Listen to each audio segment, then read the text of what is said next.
Imagine a normal day on Earth. Cities are alive with movement. Power stations are running. Satellites circle silently above the atmosphere, guiding planes, ships, and signals across the planet. And then, without warning, humans are gone. Not slowly, not gradually, just absent. No one turns off the lights. No one shuts down the machines. No final messages are sent. On the first day, the world continues almost normally. Power plants keep generating electricity. Traffic lights still change colors at empty intersections. Elevators remain stuck between floors. Computer servers continue processing requests that will never come. Airplanes already in the sky complete their final journeys, landing at silent airports where no ground crews are waiting. Ships drift on autopilot until fuel runs out. Trains stop wherever they happen to be. By the end of the first night, darkness spreads unevenly across cities. Some neighborhoods remain lit, others go completely black. Without human control, electrical grids begin failing in unpredictable ways. Within the first week, silence becomes noticeable. Subway tunnels begin to flood as pumps shut down. Underground systems fill with water, spreading outward into basements and lower floors. Elevators remain frozen. Automatic doors never open again. Pets left behind roam through homes and streets, searching for food and familiar voices that never return. Some survive, many do not. As days turn into weeks, the world begins to change. Without maintenance, rain seeps into buildings through tiny cracks. Metal begins to rust. Glass starts to weaken.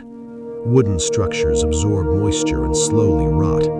Small fires sparked by lightning burn freely through forests and suburbs, no longer stopped by emergency services. Within months, plants begin reclaiming the edges of human spaces. Grass pushes through cracks in roads. Vines climb abandoned buildings. Trees take root in sidewalks and parking lots. Rooftops become gardens of moss and weeds. Nature does not rush, it simply continues. After 1 year, cities no longer look abandoned. They look occupied by nature. Wild animals move into spaces once filled with people. Deer wander through neighborhoods. Birds nest in high-rise buildings. Predators follow prey into urban environments that are no longer dangerous.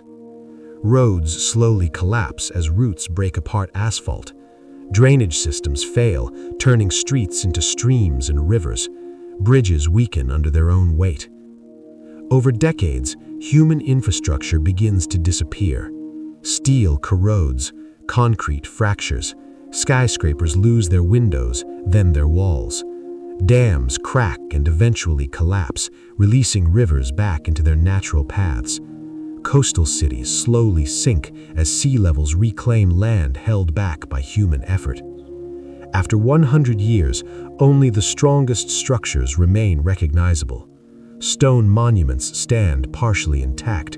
Foundations of cities are still visible beneath forests. Plastic lingers everywhere, in soil, in oceans, in layers that will remain long after everything else is gone. By 500 years, most cities are erased. Only faint outlines in the landscape suggest that something once stood there. Forests grow where roads once ran. Animals migrate freely across continents without barriers. 1,000 years pass. Earth no longer feels abandoned. It feels complete. The planet has adjusted. Ecosystems have stabilized. Rivers flow naturally. Forests expand and contract on their own cycles. The atmosphere heals. The oceans recover. Satellites fall from the sky, burning up harmlessly in the atmosphere. No signals remain.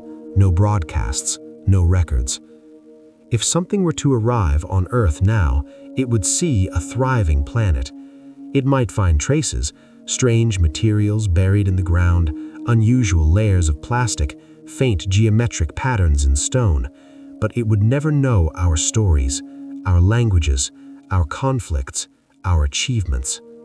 From Earth's perspective, humans were only a brief moment.